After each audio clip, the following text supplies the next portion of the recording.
Hello guys, soul land 2 के episode 97 में होने वाला है तांगसन की एंट्री और देखने वाले बहुत ही ब्रूटल फाइट जिसमें तांगसन योहा को कई बार पूरी तरीके से मार के फिर जिंदा करते रहते हैं। ऐसा कंटिन्यूसली फाइट चलता रहता है उन दोनों के बीच में। तो चलो अब स्टार्ट करते हैं वीडियो को। तो एपिसोड के स्टार्टिंग में हम देखते हैं योहा अपने फादर ड्यूक को रेस्क्यू कर लिया था, मौत के मुंह से बचा के ले आया था। जिसके बाद वो मिस्टीरियस पर्सन योहा और डोंगर को डीप एडवेंचर में भेज देता है, जिसमें उन दोनों को ये टास्क दिया जाता है कि मिंगडो सिटी के अंदर से बेबे को और जूसाची को रेस्क्यू करना है। जहाँ बेबे और जूसाची ये दोनों उसी डायरेक्शन में फाइट कर रहे होते हैं और इन दोनों को एक खतरे से बच के बेंस्टन माउंटेन में लौटना है। और अगर तुम दोनों इस मिशन में फेल होते हो तो तुम्हें मौत की सजा दिया जाएगा। और ये चीज सुनकर योहा अपने मन में कहता है कि ब्रदर बेबे और जूसाची का जो डीप एडवेंचर था वो मिंगडो सिटी के अंदर ही चल रहा था और वैसे तो हमें उन्हें बचाना है, परंतु उनका एग्जैक्ट लोकेशन हमें नहीं पता। तो सबसे पहले हमें उनका एग्जैक्ट लोकेशन ढूंढना पड़ेगा। यहाँ तक कि वैसे तो ये मिशन काफी डिफिकल्ट है, लेकिन एक पर्सन है जो मेरी इसमें मदद कर सकते हैं। और ये बात सुनकर वांग डोंगर काफी ज्यादा हैरान होती है और डोंगर बोलती है क्या कोई और भी है जो इसकी मदद कर सकते हैं। जिसके बाद हम योहा को देखते हैं, तभी अपने डमी वर्ल्ड से उस लड़की को बाहर निकालती है जो कि काफी ज्यादा गुस्से में होती है और ये कहती है इविल सोल मास्टर, तुम तो एक नंबर के झूठे हो और तुमने तो मुझे धोखा देके कितने लंबे समय तक ब्लॉक करके रखा था, तो आखिर मुझे क्यों तुम्हारी मदद करनी चाहिए। और इसके इतने गुस्से को देखकर योहा भी काफी ज्यादा हैरान होती है। तो डोंगर इसे देख के मुस्कुराते हुए कहती है क्या ये वही लड़की है जिसके बारे में तुम बात कर रहे थे।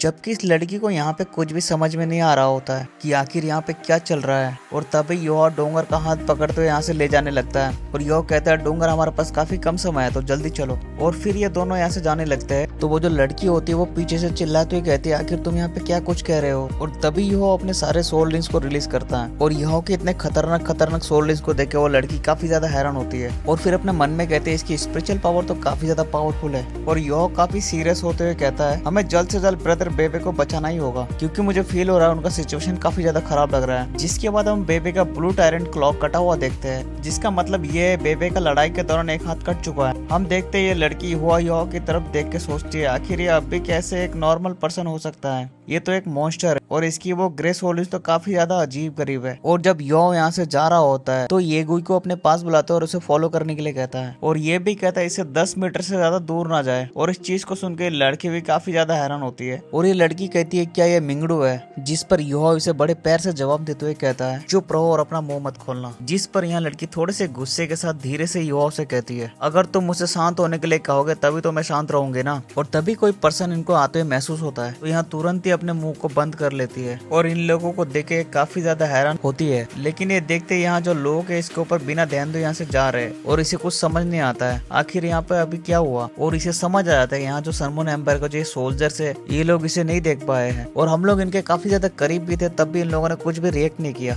तभी इसका ध्यान योहा और डोंगर पर जाता है जो कि काफी तेजी से यहाँ पे आगे बढ़ने लगे थे। तो ये भी तुरंत ही उन लोगों को फॉलो करते हुए आगे बढ़ने लगते हैं। जिसके बाद में बेबे और जूसाची के तरफ का सीन दिखाया जाता है जहाँ पे चारों तरफ से इनके ऊपर हमला किया जा रहा होता है, जिन्हें रोकने में अब जूसाची को भी काफी ज्यादा दिक्कत हो रहा होता है। जबकि ब्रदर बेबे भी कवर लेकर छिपा हुआ होता है और यहाँ कहता है आखिर मुझे ऐसा क्यों लग रहा है जैसे कि मैं जितना ज्यादा लड़ रहा हूँ उतना ज्यादा ही कमजोर होता जा रहा हूँ। जिस पर जूसाची कहता है ये लोग बिल्कुल भी अपना सोल पावर को इस्तेमाल नहीं कर रहे हैं, इसीलिए अभी नहीं तो बाद में हमारा सोल पावर जरूर खत्म हो जाएगा और हम लोग इनके प्लान के अनुसार यहीं पे मारे जाएंगे। जिस पर बेबे चिल्लाते हुए गुस्सा होकर कहता है अगर मैं अपने बेस्ट कंडीशन में होता तो हम यहाँ से बच के निकल पाते। और तभी अचानक से आसमान में हम आई ऑफ फायर को देखते हैं जो कि इन दोनों के ऊपर काफी खतरनाक तरीके से अटैक कर देता है और इसे देखकर ये दोनों ही काफी ज्यादा हैरान होता है। और इसे देखकर बेबे कहता है ये तो कियोतो के सोल टूल्स के जैसा ही है ना, और मैंने कभी एक्सपेक्ट ही नहीं किया था कि हमको भी इनका स्वाद चखना पड़ेगा। जबकि जूसाची मुस्कुराते हुए कहता है बेबे मैंने एक्सपेक्ट नहीं किया है कि तुम मेरे साथ यहाँ पे मारे जाओ और जियांग नन को बता देना मैं अब उसका ज्यादा ख्याल नहीं रख पाऊंगा और वो मेरे बारे में ज्यादा ना सोचे। और फिर जूसाची चिल्लाते हुए कहता है मैं इन्हें ब्लॉक करता हूँ और अब जब इनका हमारे ऊपर ध्यान नहीं है तो जल्दी से इनके घेराबंदी से तुम बाहर निकल जाओ।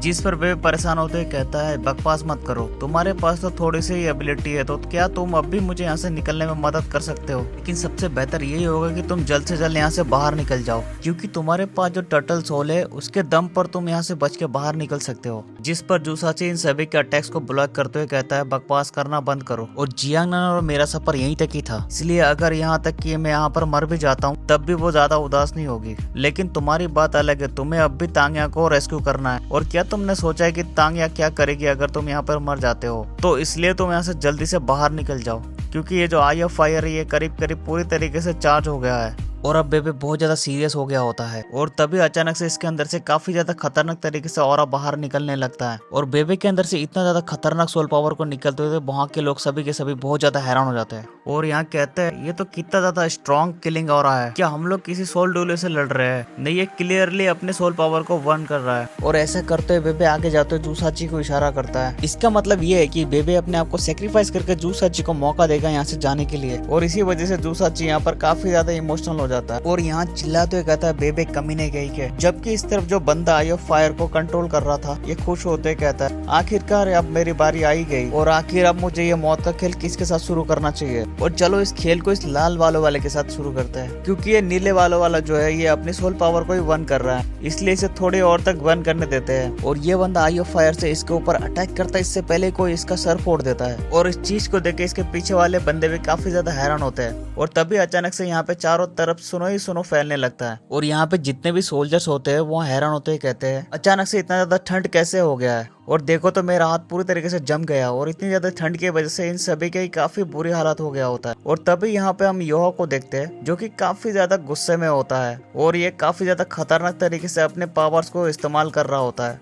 और योहा को यहाँ पे देख के जूसाची काफी ज्यादा खुश होता है, लेकिन इसे भी समझ में नहीं आता है आखिर ये यहाँ पर कैसे आया और फिर ये तुरंत बेबे को रुकने के लिए कहता है। और तभी हम देखते हैं कि योहा के साथ साथ यहाँ पे सुनो गर्ल और बांग डोंगर भी आए होते हैं जिन्होंने काफी आसानी से इन सारे सोल्जर्स को मार दिया होता है। और फिर हम देखते हैं जूसाची के रोकने के बावजूद भी बेबे नहीं रुकता है और इस चीज को देख के जूसाची भी काफी ज्यादा हैरान होते हुए कहता है इसने तो एक बार ही अपने लाइफ फोर्स को वन करना स्टार्ट कर दिया है तो अब ये इसे नहीं रोक सकता है। और तभी हम देखते हैं कि योहा अपने थर्ड आई की पावर को इस्तेमाल करता है और बेबे के ऊपर काफी खतरनाक वाला स्पिरिचुअल शॉक से अटैक कर दिया होता है जिसकी वजह से बेबे जो अपनी लाइफ फोर्स को वन कर रहा था वो रुक जाता है। और फिर योहा बेबे को संभालते हुए कहता है इस तरीके से इनकी बैटल फोर्स से ही वो रुक जाएगी। और योहा को देख के योगो मन में कहती है अगर मैंने एकदम सही देखा तो इसके पास एक रेड और 4 ऑरेंज सोल रिंग्स है और क्या ये भी एक सोल मास्टर है और क्या ये भी एक इंसान है। और जब ये सभी यहाँ से जा रहे होते हैं तो योगो पीछे रह जाती है तो यह उससे कहता है योगो आओ आखिर तुम वहाँ पे क्या कर रहे हो। और इनके यहाँ से जाते ही यहाँ पे कुछ और भी सोल्जर्स आ जाते हैं जो कहते हैं आखिर वो लोग कहाँ चले गए। तो इसमें से एक जख्मी बंदा बताता है वो लोग जा चुके हैं और उनके पास तो इतनी ज्यादा पावर थी कि वो हमें बिना पता चले भी मार सकते हैं। और फिर ये बंदा तुरंत ही बाकी सोल्जर्स को चिल्लाते हुए कहता है जल्दी यहाँ से डिटेक्शन सोल को इस्तेमाल करो, मुझे विश्वास है कि वो लोग यहाँ से बच के ज्यादा दूर नहीं जा पाए होंगे और वो पक्का किसी ऐसी एबिलिटी को इस्तेमाल कर रहे होंगे जो कि उन्हें छिपा सकते हैं, इसलिए जल्दी करो और उन्हें ढूंढो।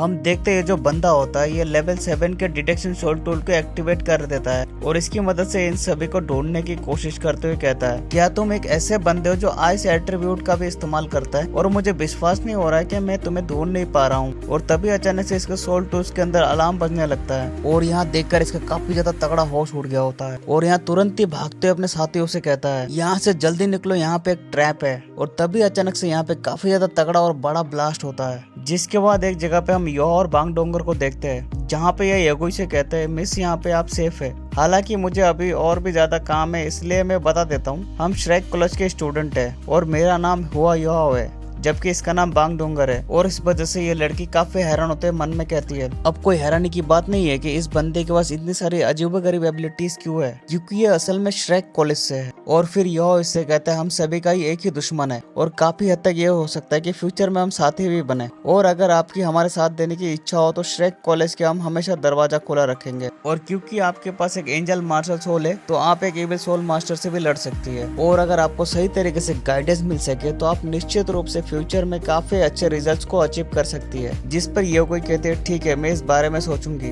और क्योंकि योहा और डोंगर ने डीप एडवेंचर को पास कर लिया था तो इसलिए अब ये दोनों ही लौट के जा सकते थे और ये जाते हुए योगो को गुड बाय कह देता है और गुड बाय करते ही योहा यहाँ से गायब हो जाता है। और पहले तो योगो श्रेक कॉलेज जाने के बारे में सोचती है जिसके बाद यहाँ पहले तय करती है कि यहाँ से बाहर निकलेगी। जिसके बाद हम वापस से लेक का सीन देखते हैं जहाँ पे आते ही योहा कहता है ऐसा लगता है कि सभी लोग यहाँ पे है। जिस पर बेबे कहता है मेरे जख्म जा चुके हैं और मेरी जो सोल पावर है वो पूरी तरीके से रिकवर हो गया है। और फिर यह मिस्टीरियस पर्सन कहता है आप सभी को बधाई और डीप एडवेंचर को पास करने के लिए और अगला जो फाइनल टेस्ट होगा वो सिंसियर एडवेंचर होगा और इस सिंसियर एडवेंचर में कोई भी लिमिट नहीं है इसलिए काफी आसान टास्क भी हो सकता है और यहाँ तक कि ये काफी मुश्किल टास्क भी हो सकता है, इसलिए चलो इसे शुरू करते हैं। और तभी अचानक से योहा को टेलीपोर्ट करके एक वीकेंड स्पेस में ला दिया जाता है जहाँ पर योहा किसी फिगर को अपने सामने देखता है और शायद से दोस्तों योहा के सामने जो पर्सन होता है वो सीक और तांगसन होता है और यो कहता है हेलो सीनियर आप कौन है और आखिर मेरा थर्ड टेस्ट क्या होगा। जबकि जो मिस्टीरियस बंदा होता है ये बिना कुछ कहे मुस्कुराने लगता है और तभी यो अचानक से काफी ज्यादा चौंक जाता है और अपने मन में कहता है इस बंदे का पावर तो किसी गॉड से कम नहीं लग रहा। तभी ये मिस्टीरियस पर्सन कहता है तुम्हारा नाम हुआ यो है। तो यो हाँ में जवाब देता है और तभी ये पर्सन कहता है मैं तुम्हारा थर्ड टेस्ट नहीं हूँ, लेकिन अगर तुम इसे जारी रखना चाहते हो तो तुम्हें सबसे पहले मुझसे लड़ना होगा। जिस पर यो कहता है आखिर तुम्हारा इससे क्या मतलब है। तो ये बंदा कहता है तुम जो चाहो वो कर सकते हो जीतने के लिए। और इतना कहकर यह बंदा अपने पाम से यो के ऊपर अटैक कर देता है और इसे देखकर यो काफी ज्यादा हैरान होता है और ये अचानक से काफी ज्यादा लाचारी और बेबसी को महसूस करता है और उसे ऐसा भी लगता है कि इसके जितने भी सोल्स स्किल्स है वो सभी इसके आगे बेकार है। और फिर पाम का सामना करते हुए इसे कंफ्यूजन महसूस हो रहा होता है क्योंकि यहाँ जो खतरनाक सा पाम था यहाँ अपने आप में हवा होता है, लेकिन जो हकीकत है वो काफी ज्यादा भयंकर होता है। और जैसे ही यह बंदा अपने पाम से यो के छाती पे हिट करता है तो ऐसा दिखता है जैसे कि कोई चीज काफी बुरी तरीके से टूट गया हो और दर्द के मारे यो काफी बुरी तरीके से चिल्लाने लगता है क्योंकि इसके टच करते इसके बॉडी के अंदर जितने भी बोन्स थे वो सारे के सारे टूट गए थे और तो और इसके इंटरनल ऑर्गन भी ब्लास्ट हो रहे होते हैं। और इसी दर्दनाक चीख के साथ युवा पूरी तरीके से ब्लास्ट हो जाता है और तभी अचानक से यहाँ सारे टुकड़े आपस में जुड़ने लगते हैं और देखते ही देखते युवा का जो पूरा बॉडी होता है वो दोबारा से रिकॉल हो जाता है और अपने असली फॉर्म में आ जाता है। और युवा सोचता है क्या मेरा अभी अभी फिर से जन्म हुआ है और ये फीलिंग तो एकदम रियल लग रहा था। और तभी अचानक से वो पर्सन कहता है चलो दोबारा आ जाओ और ये तुरंत ही वापस से अपने पाम अटैक कर देता है। तो युवा भी पीछे हटने लगता है और इस चीज को देख के ये बंदा कहता है तुम तो काफी ज्यादा कमजोर हो और मैं सच में तुमसे काफी ज्यादा डिसअपॉइंट हुआ हूँ क्योंकि तुम तो लड़ने का साहस भी खो बैठे हो। और इस बंदे के अटैक की वजह से वापस से युवा के टुकड़े टुकड़े हो जाते हैं और फिर युवा के सारे टुकड़े जुड़कर वापस से दोबारा से जन्म ले लेता है और युवा काफी बुरी तरीके से हाँप रहा होता है और कह रहा होता है आखिर मुझे अभी क्या करना चाहिए क्योंकि देख के तो ऐसा लगता है कि कोई भी तरीका नहीं है इससे जीतने का। और फिर यहाँ से भागते हुए मन में कहता है अगर मैं तुमसे लड़ नहीं सकता हूँ तो क्या हो अगर मैं यहाँ से भाग जाऊँ। और तभी यह बंदा वापस से अपने पाम से अटैक करते हुए कहता है कि ये बचकानी हरकतें करना बंद करो। और इसी पाम के अटैक के साथ युवा वापस से उसका टुकड़े टुकड़े हो जाते हैं, लेकिन वापस से फिर से युवा जिंदा हो जाता है और ये काफी परेशान होते हैं। मन में कहता है सच में काफी ज्यादा दर्द होता है और ऐसा महसूस होता है कि मेरे सोल के कई सारे टुकड़े टुकड़े हो गए हो। और वैसे इसने अभी अभी कहा है कि मेरे पास इससे लड़ने का साहस भी नहीं है और क्या ऐसा हो सकता है कि यहाँ इस तरीके से मेरे सांस का टेस्ट ले रहा हो। और फिर यो काफी खतरनाक तरीके से अपने पंच इसके ऊपर करने लगता है, लेकिन यह बंदा वापस से अपने पाम के अटैक से यो का जो राइट हैंड होता है उसे उसके धड़ से अलग कर देता है। तो यो तुरंत ही अपने लेफ्ट हैंड से अटैक कर देता है। तो यह बंदा इसके पूरे चित्र उड़ा देता है, लेकिन वापस से यो जिंदा हो जाता है और ये मन में कहता है इस बार ही इसे 2 अटैक्स लगे मुझे खत्म करने के लिए। और इसी के साथ यो को काफी ज्यादा गुस्सा आ गया होता है और उसका दिमाग सटक गया होता है और यहाँ बावला सा हो जाता है और ये इबिल तरीके से हंसते हुए कहता है चलो अब देखते हैं कि आगे क्या होता है। तो दोस्तों आगे देखने के लिए आप लोगों को लाइक और सब्सक्राइब करना पड़ेगा। तो जल्दी से मैं नेक्स्ट एपिसोड भी डाल दूंगा।